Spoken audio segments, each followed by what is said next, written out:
Alright guys, if you haven't seen yet, AMG just put out a new core set, and I have foolishly committed to covering a hot take of all 11 models that they've spoiled in it. This one is going to be about Ultron, Metal Tyrant, the new 5-threat Ultron.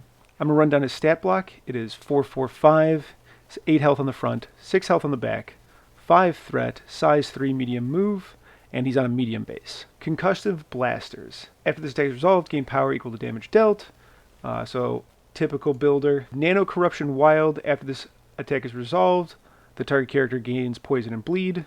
Poison and bleed. So bleed's a decent condition. Poison is one of the least impactful conditions. And this is a range 4 6-die builder. Seems fine. Seems about the bare minimum you need to from a 5-threat is a 6-die builder. Now, it being range 4 is fantastic. Extinction Protocols. Range 3, 8 dice, cost 4 spender. Before damage is dealt, target character size 4 or less is thrown short. Love to see those size 4 throws. This means this is a 5-threat that can actually do stuff to Malekith and Hulk and the other big boys that are running around in the meta. Wild Explosive Force. I believe this is the thing that's on Black Panther. After this attack is resolved, other characters within 2 of this character are pushed away from this character's short. Pushed characters suffer 1 damage. Yeah, exactly what's on Panther. Spender's decent. Kinetic Field Generator, interactive terrain throw, size 4, from range 3, throw at medium once per turn, cost 3. This is the exact same one that's on his current version.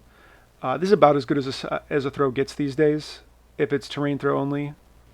Right, nothing really throws, size 5, and pull from range 3, throw medium's pretty good. Would love it to be long, so that it kind of matches his other threat ranges, but it seems like he's going to have like the concussive blasters kind of like hang back and get some damage in, and then when they get close he'll probably do a blasters, a throw, and a spender. Encephalid Beam. Choose an enemy character within 3, advance it short. Superpower can be only used once per turn. This is Bow. This is modern Bow to the Will of MODOK. It's been a while since a character that has this ability has been like a meta choice. This is a very strong ability. This is better webline. I think this is good. Moving on. Metal Mind. When this character is defending against mystic attacks, counts each wild in its defense roll as 2 successes. Additionally, this character cannot be pushed, advanced by the special rules of mystic attacks or enemy superpowers. So this is Helmet plus double wilds. Fantastic. The character doesn't have any action compression, or doesn't have traditional action compression. So not being able to be moved except by people, or like limiting how you can be moved, is very helpful. I will create a better age. This brings back the Ultron drones when terrain is destroyed. The Ultron drones come back within range 3 and have stagger. I should have done this before we started, but I have some questions about how this works. Let's see if I can answer them real fast. So I've read the ruling, and I don't think it answers it. But my main question here is, so the grunts come back whenever terrain is destroyed. I'm curious, and almost certainly this isn't intended, but I'm curious that if you choose to activate Ultron, and you throw a piece of terrain as your first thing you do, and you spawn the grunts in. So the grunts spawn in anytime terrain is destroyed, whether that be from throwing a character into terrain, throwing terrain into terrain, throwing a piece of terrain, or something like Rhino Stampede or Juggernaut's Push, destroy terrain on the way. I guess there's also Black Bolt's Beam, and Claw. One of Claw's things also destroys terrain. But if we choose to activate Ultron, we throw a piece of terrain, we spawn in the grunts. The grunts don't have an activated token now, and they have to activate before their leader, because they spawn in with a stagger token, not with an activated one. So I'm not sure if you activate the grunts immediately. And then furthermore, I'm also confused as to how this works. If you make an attack, get the power to make your throw, spawn in the grunts, do I just activate the grunts and then go back and do Ultron's activation? I'm very confused on how that works. I assume that the intention is they don't activate. That you resolve all of Ultron's attacks, or you resolve all of Ultron's activation, and the grunts don't activate. But speaking of the grunts, they are 3 health, medium move, medium base like all of the grunts. They're 2/2/2 defenses, so above all other grunts. They're the hardiest grunts in the game.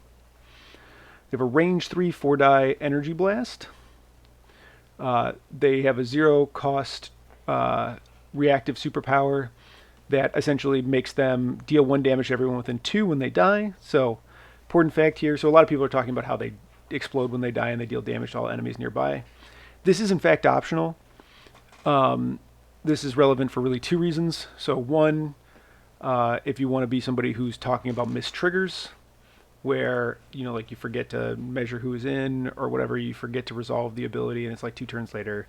It was optional, you didn't have to do it. And then if an opponent kills them, and it would kill one of their models, thus giving them priority, you have the option to not. So yeah, and they're immune to bleed and poison, and they're attached to Ultron. I think this guy is interesting. So he has the same health split as the vast majority of 5s.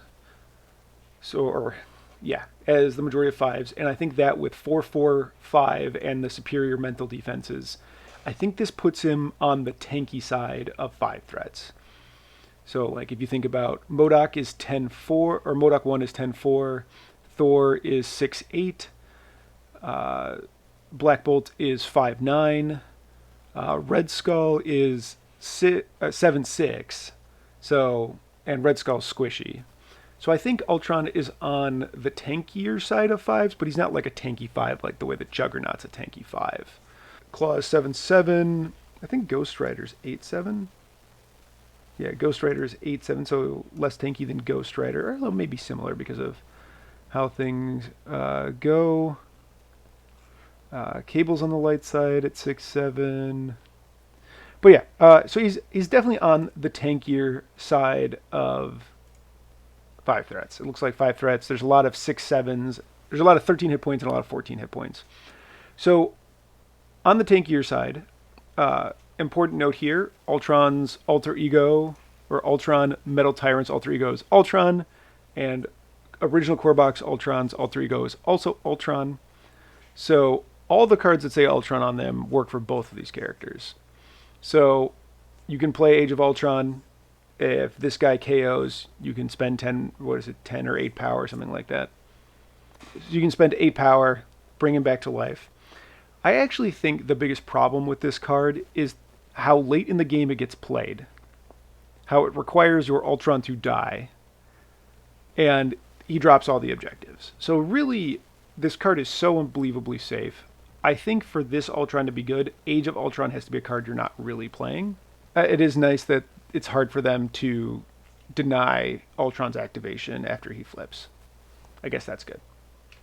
That being said, I freaking love this guy's sculpt and everything about him. So he is somewhat generically good. So he has a 6-die builder and a size 4 terrain throw as his damage output. And he's a primarily damage output piece with a touch of control and control resistance. So I think primarily what you're going to want to do is you're going to want to use your builders and move opponents off points and kill opponents. Like, that's what this character does. He feels very much like a slightly better version of MODOK 1. Now, MODOK 1 doesn't see play right now, and Ultron doesn't have access to like buyable rerolls, but also MODOK 1's rerolls have gone to once per turn, so they're not that strong anymore. But instead of having that, he has the grunts, and the grunts should get to make 1 to 2 4-die attacks every turn. And like lots of people, I've seen a lot of people complain that the grunts don't count for objectives at all on him. Like where, you know, the Daredevil and Shield grunts can do extracts, and the Hydra grunts can do secures. His grunts can't do anything. They're just damage. And people are like, oh, the right thing to do is to ignore the grunts. I am not certain that's true. I think there are going to be lots of times where people are going to attack the grunts because it is the easiest place to build power, and they're not threatened by the grunts exploding. It also leaving the grunts alive gives him action economy. Yes, it's like a bad action economy because it's not economy, it's just more actions. Like, The Grunt characters have 4 actions a turn if their Grunts are left unmolested. So the difference between this character doing 2 6-dice attacks and a size 4 throw, which is like fine to a little bit underwhelming for a 5 threats output, you add 2 more 4-die attacks in there, and all of a sudden we're in like really fun land. Like this character being able to stand and double tap with and only making 3 power, only having 3 power to access. His impact is like 20 dice. It's a 6, a 6, a 4, a 4. And, you know, people that poo-poo 4-dice attacks need to see a Bucky. Because 4 attacks is no joke. And this is 4 attacks. And a throw, and a bow. So I think this character is good. I'm a little bit sad that... So the character is somewhat boring in that he is just generically good. He just has a bunch of rules that are good on him. He's a big block of stats. He doesn't have obvious synergies or put back-breaking conditions out. But he does have like really good scenario point control. The spender having a guaranteed size 4 throw, and then if he hits the wild on 8 dice, means that he pushes everybody away from him. So if he's standing on the point, he just clears the point. And then you also have bow, so a lot of control, a lot of damage. I think this is a pretty good package overall. He also comes with a new tactics card, which again, because of Ultron, is playable by anyone, or playable by all of his forms, and probably will be forever. Ultron can play this during his activation. Each enemy character within 2 of Ultron, or an allied Ultron drones, may spend 1 power. For each character that spent power, Ultron gains 1 power. Then each character that did not spend power suffers 1 damage. This card is probably not good. What it is, though, is very, very interesting. So, I really should do like a wrap-up video, and I probably will. We'll see how burnt out I am after I do all these videos. But there are a ton of tactics cards that just don't cost power in this set, and this is one that's really interesting.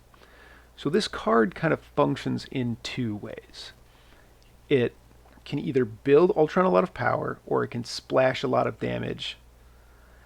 And like Ultron, I think we've seen, is pretty efficient at turning power into more damage or a modicum of control. And like a little bit of all that stuff. So I think this card is interesting, but the thing that it really is it just has such an interesting like story behind it. The thing that it is capturing is like essentially like worship Ultron or die. And that is so on brand for who this character is, and I like it a lot for that reason. I definitely want to try it out. I also think this character is just pretty interesting as the Cabal 5 threat. I don't know if he's going to unseat Red Skull, Master of Hydra. Yeah, because the new one's Master of the World. Yeah, I don't think he's going to unseat Red Skull, Master of Hydra as the premier 5 threat, at least in the Malekith list, because of Ultron's lack of mobility. But maybe Malekith's ability solves that for him, and the control that he brings is enough. But also, Red Skull's grunts do a lot for that list being able to stand on points enough to threaten a scenario win. That being said, character is more durable. So I think in like the shield matchup it's better, and I think in like Web Warriors where, you know, they are going to struggle to move this character, like only the characters with size 3 throws can move him, which are like the Venoms and the new Peter Parker and like I guess Miles's kick. But that's it. Like he's immune to poison, so you can't use Spider-Woman to move him. And then he's immune to Web Line and is too big for a lot of the other stuff going on. So I think that's at least interesting. I want to try him out and get some playtime with him. But what do you guys think? Let me know in the comments down below. Make sure you guys subscribe because I'm committed. I'm doing one of these for every single model in the core set, so there's going to be more stuff coming out. And don't forget that fun is a finite resource.